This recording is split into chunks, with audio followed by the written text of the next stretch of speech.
आशा करती हूँ आप सब घर पे होंगे और सेफ होंगे। तो स्टूडेंट्स, आज हम अपना इवैल्यूएशन का सब topic difference between formative and summative evaluation करने जा रहे हैं, यानी कि रचनात्मक और योगात्मक मूल्यांकन में अंतर।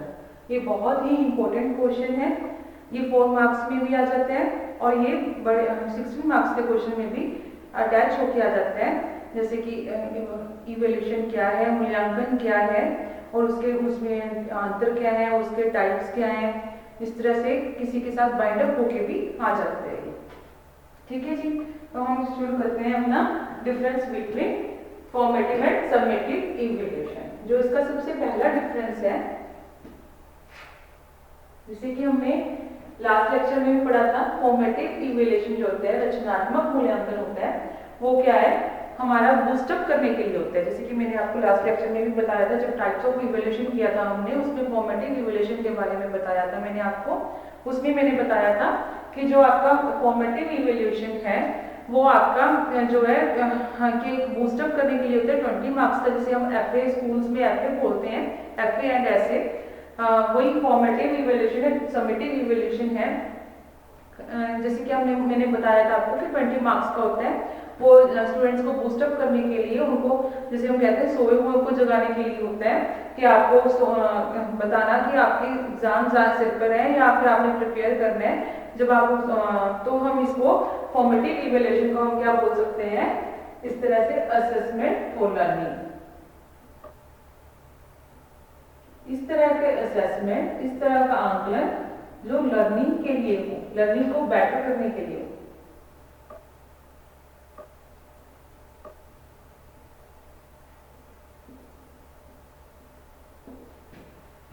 अधिगम के लिए आंकलन।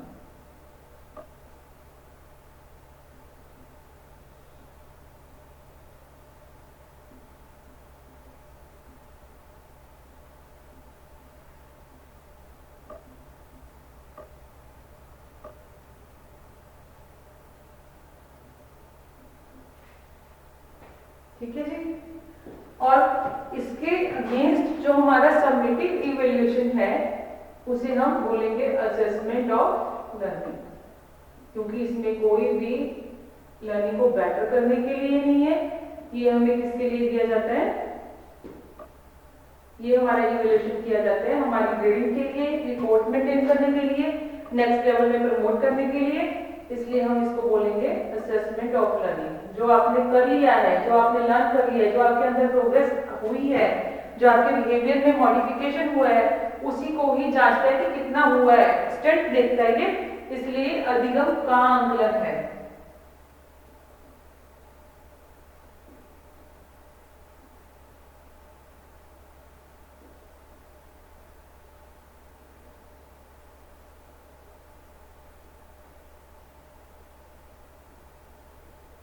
Clear students?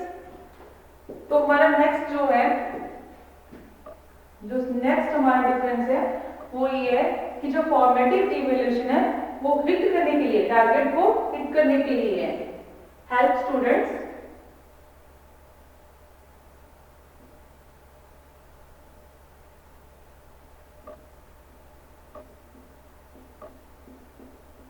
To hit the target.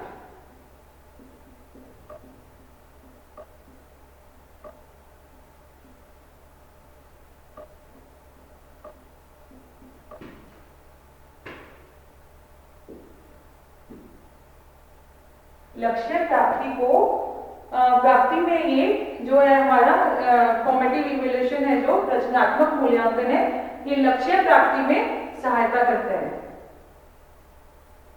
जिसे हम कहेंगे लक्ष्य प्राप्ति में सहायक।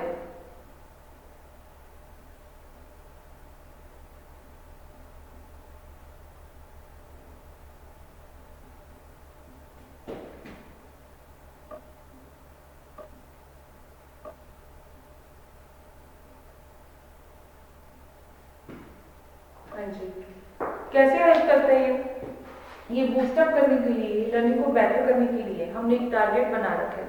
मैंने टारगेट बनाया, सपोज करो मैं एक स्टूडेंट हूँ, मैंने टारगेट बनाया कि मैं तो टॉप करना है, ठीक है जी, क्लास में टॉप करना है। मेरे को लगता है कि मेरी जो प्रिपरेशन है वो ठीक चल रही है, ओके चल रही है, मेरे अकॉर्डिंग ओके चल रही है। लेकिन मेरा फॉर्मेटिव असेसमेंट जब हुआ, मेरे को पता चला कि मेरे आगे 2 और स्टूडेंट्स हैं, उनकी प्रिपरेशन मेरे से बेटर है। ठीक है, तो फिर मैं क्या करूंगी, मैं उनसे बेटर करने के लिए और ज्यादा तैयारी करूंगी ना, तो वो क्या होगा, मेरे टारगेट को हिट करने के लिए किसने हेल्प किया, फॉर्मेटिव इवैल्यूएशन ने हेल्प किया। ठीक है जी, तो ये क्या है, हमें बताते हैं कि हम कहाँ पे स्टैंड कर रहे हैं, कहाँ पे एग्जिस्ट कर रहे हैं। तो जो हमने टारगेट बना रखे हैं एक पर्टिकुलर ईयर के लिए, पर्टिकुलर सेशन के लिए या पर्टिकुलर कोर्स के लिए, उन्हें फुलफिल करने में हमारी हेल्प करते हैं। जबकि ये क्या है, सर्टिफाई करते हैं, ये हमें क्या कर रहा है, सर्टिफाई कर रहा है हमारी कॉम्पिटेंसी को।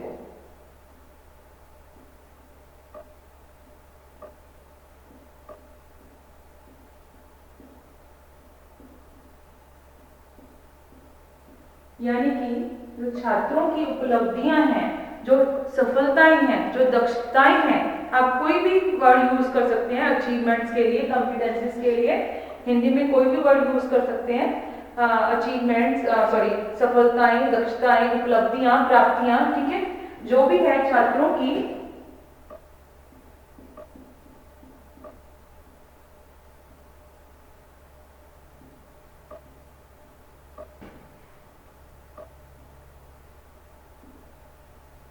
दक्षताओं को प्रमाणित करने के लिए।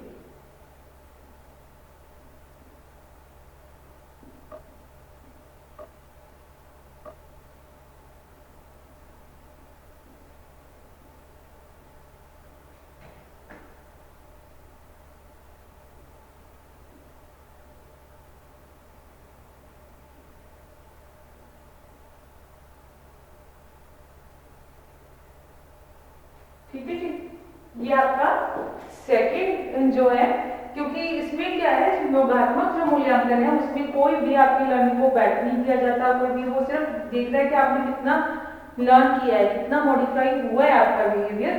तो जो आपके उपलब्धियां हैं, जो आपने सीख लिया है, उसी को प्रमाणित करते हैं, आपको ग्रेडिंग देते हैं, आपके मार्क्स देते हैं, परसेंटेज देते हैं, आपको फर्स्ट सेकंड थर्ड डिवीजन देता है। लेकिन ये उसको प्रमाणित करते, कहते हैं ना, मोहर लगाना, एक स्टैंप लगा देते हैं कि आपको इतना आपको आता था। ठीक है ना, पर्टिकुलर कोर्स में, पर्टिकुलर ईयर में। थर्ड वन इज, ये एक नैरो कंसेप्ट है।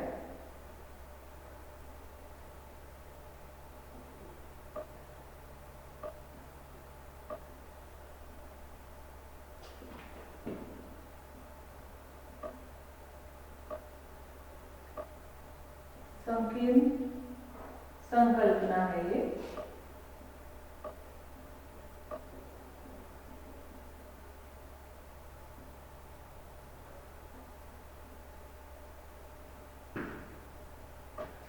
इसके अगेंस्ट ये ब्रॉड कंसेप्ट है।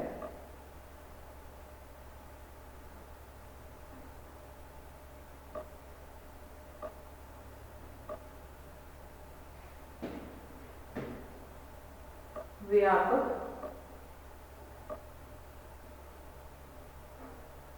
संकल्पना।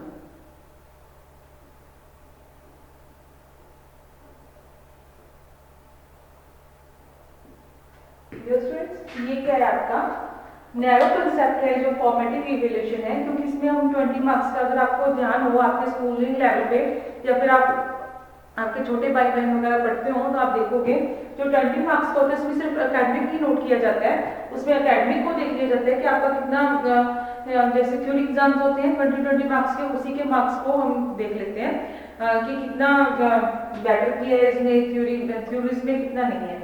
जबकि आप अगर अपना फाइनल रिपोर्ट कार्ड देखोगे तो उसके अंदर हर चीज नोट की जाती है कि आपने कितना, आपके जो ड्रेसिंग सेंस थी वो कौन सी ग्रेड में थी, ए ग्रेड में थी, बी ग्रेड में थी, आपने स्पोर्ट्स में कितना अच्छा परफॉर्म किया, कितना एक्टिवली परफॉर्म किया, आपका बिहेवियर कैसा था, आपके पीयर्स के साथ बिहेवियर कैसा था, इवन कि आपका हाइट और वेट को भी मेजर किया जाता है और उसके रिपोर्ट कार्ड के ऊपर नोट कर दिया जाता है। तो इसमें ये इसलिए ये ब्रॉड कंसेप्ट हुआ क्योंकि इसमें ओवरऑल डेवलपमेंट को नोट किया जाता है।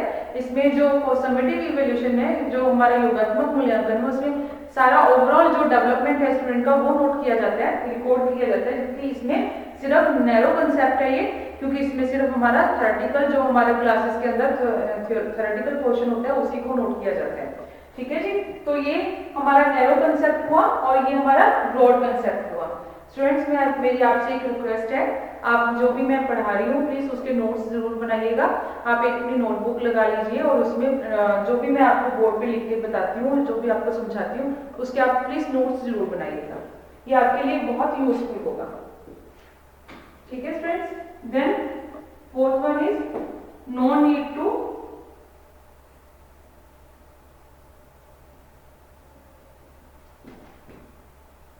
maintain proper records.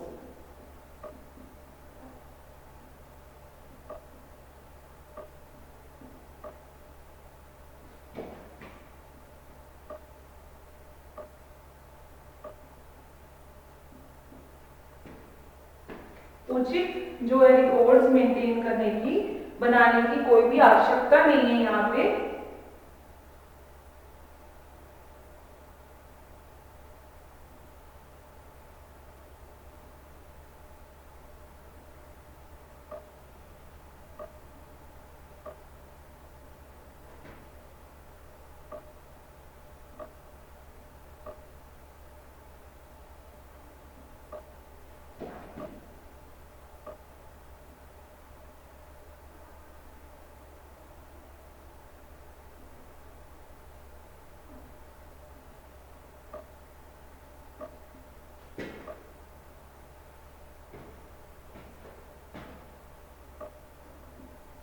यहाँ पे need to maintain proper records.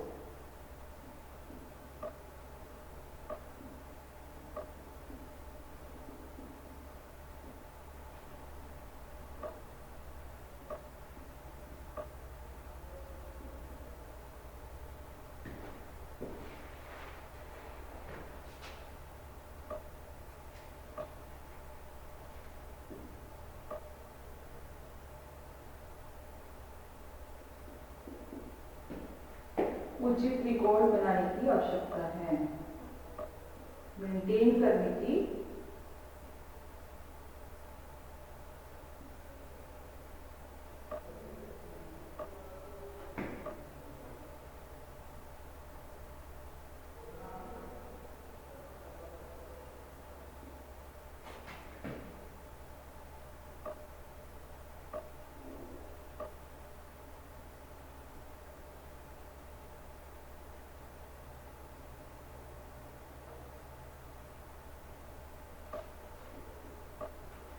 हाँ जी, अगर आप देखोगे जब भी आप फॉर्मेटिव असेसमेंट का रिजल्ट लेने जाते हो, एफए का फॉर्मेटिव इवैल्यूएशन का रिजल्ट लेने जाते हो, तो आपको छोटी सी स्लिप के ऊपर इसका रिजल्ट दे दिया जाता है, क्योंकि इसकी कोई भी इतनी आवश्यकता नहीं है।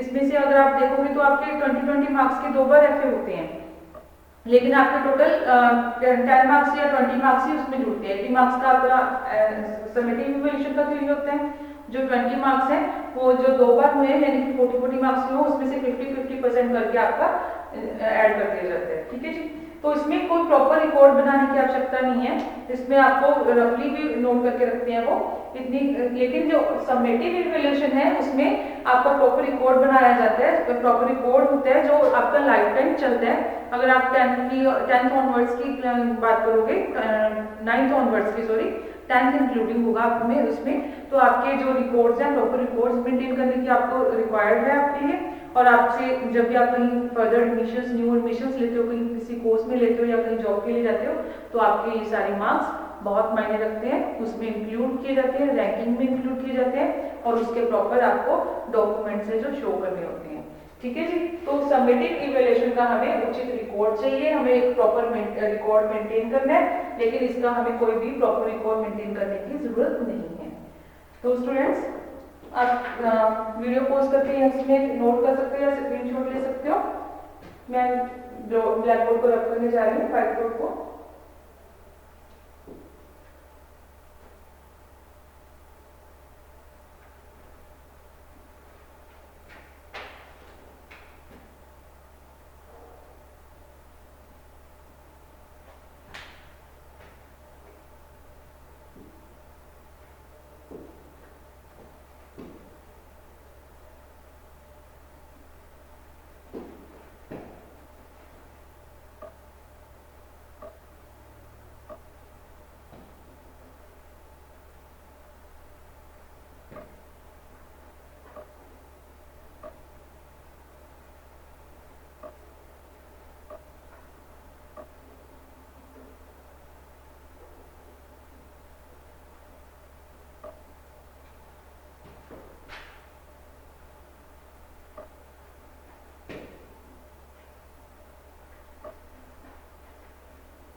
नेक्स्ट है आपका जो समेटिव इवैल्यूएशन है वो स्टूडेंट्स को प्रमोट करने के लिए यूज होता है।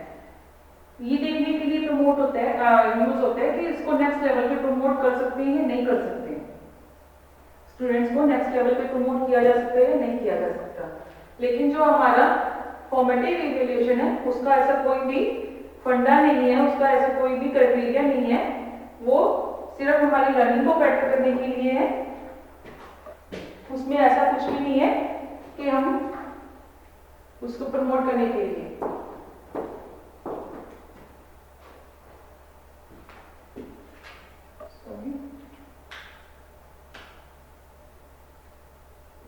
यूजफुल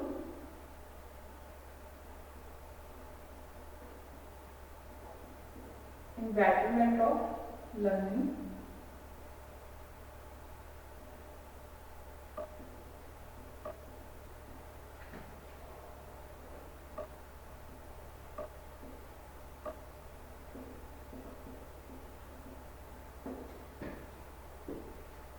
अधिगम को बेहतर करने के लिए सहायक।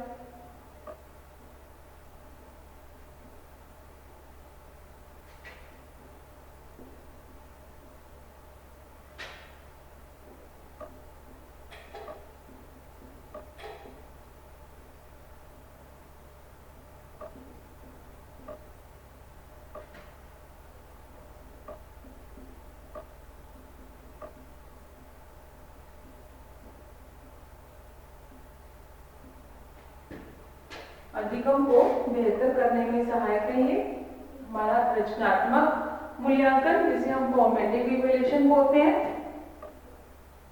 और ये है useful to promote the students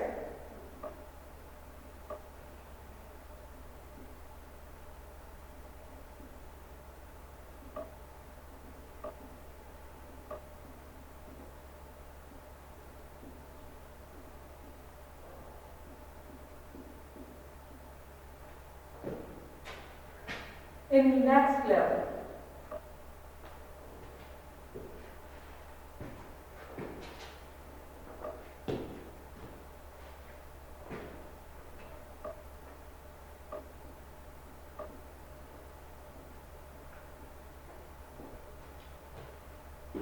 ये जो है किसमें सहायक है? छात्रों को अगले स्तर में पदोन्नत करने में सहायक है।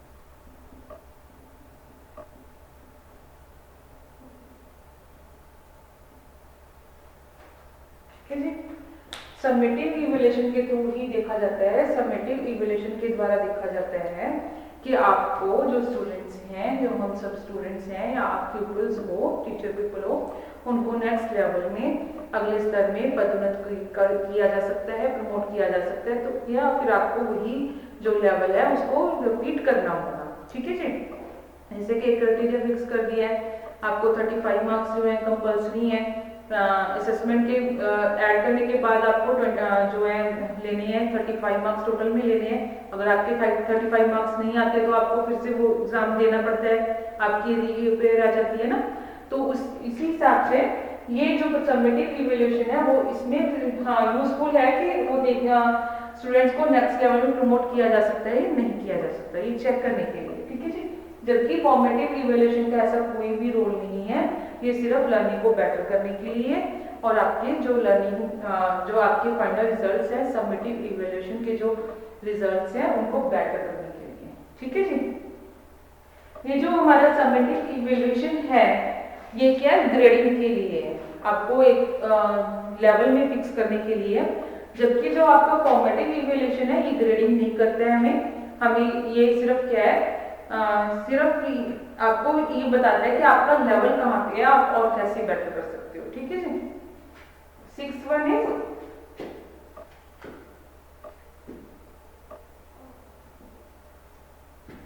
जो फॉर्मेटिव इवैल्यूएशन है, ये टीचर्स के लिए भी बड़ा यूजफुल है।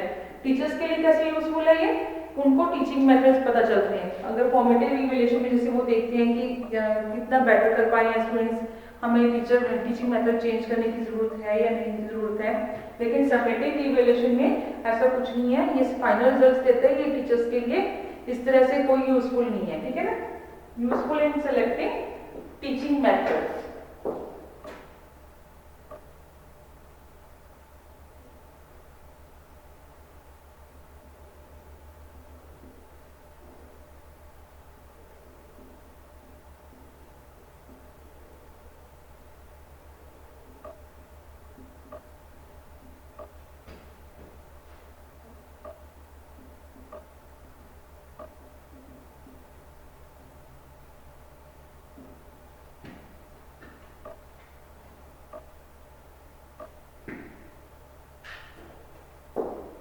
शिक्षण विधियां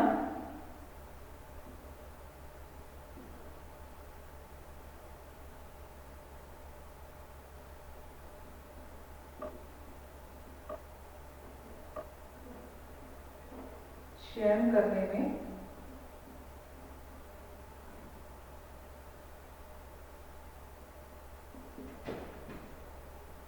सहायक।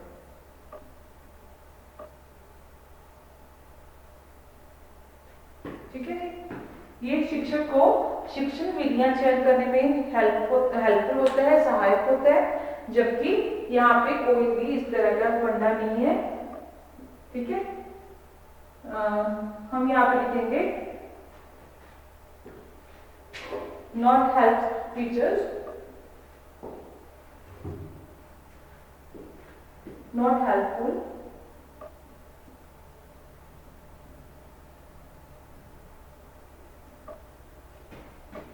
for teachers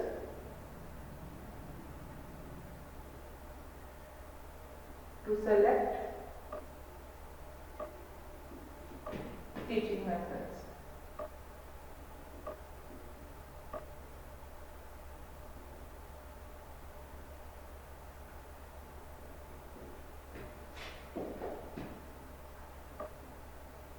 शिक्षक को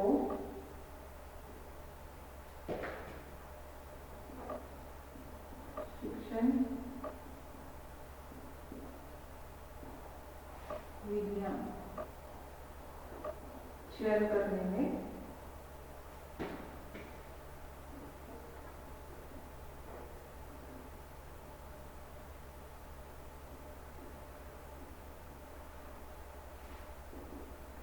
सहायता प्रदान नहीं करता।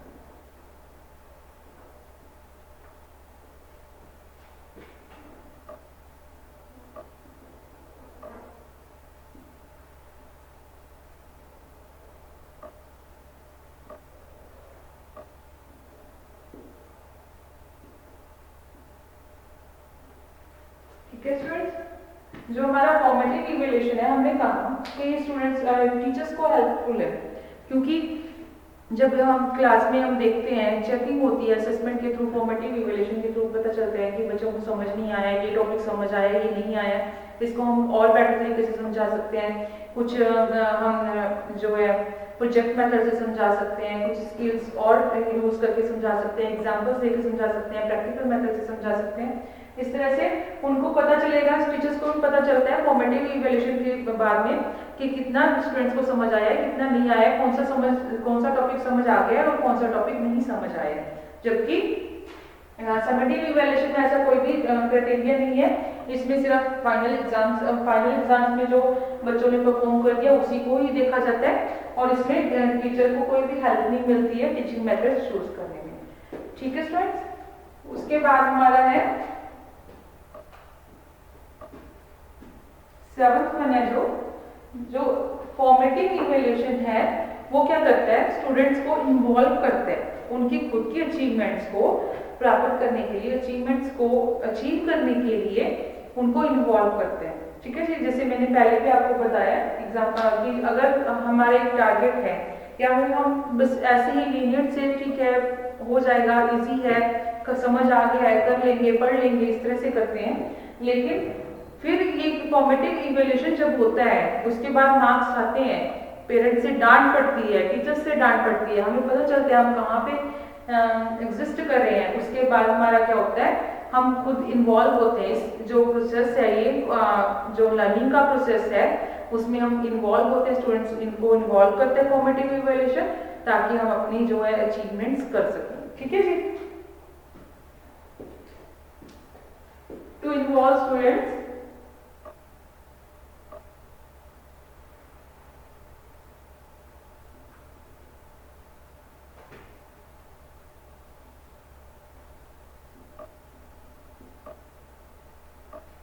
in the ongoing process of achievements.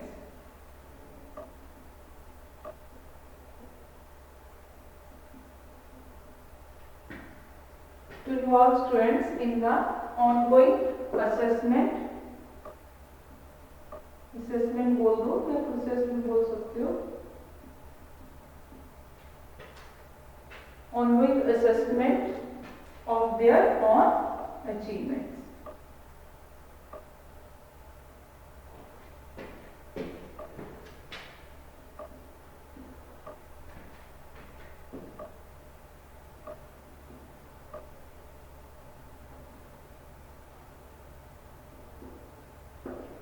जो उनकी खुद की प्राप्तियां हैं, ठीक है ना, छात्रों को उनकी अपनी प्राप्तियों की प्रक्रिया में शामिल करने के लिए।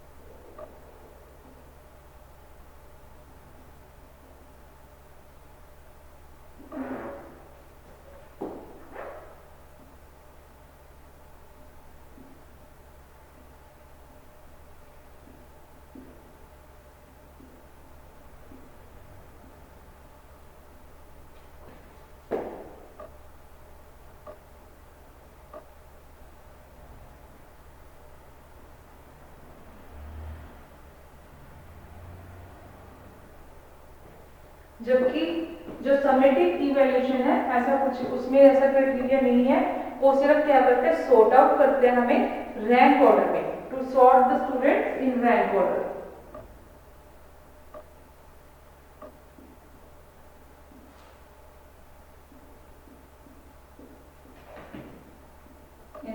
रैंक ऑर्डर, रैंक ऑर्डर में सॉर्ट आउट करने के लिए करने में सहायक है जो हमारा समेटिव इवैल्यूएशन है। छात्रों को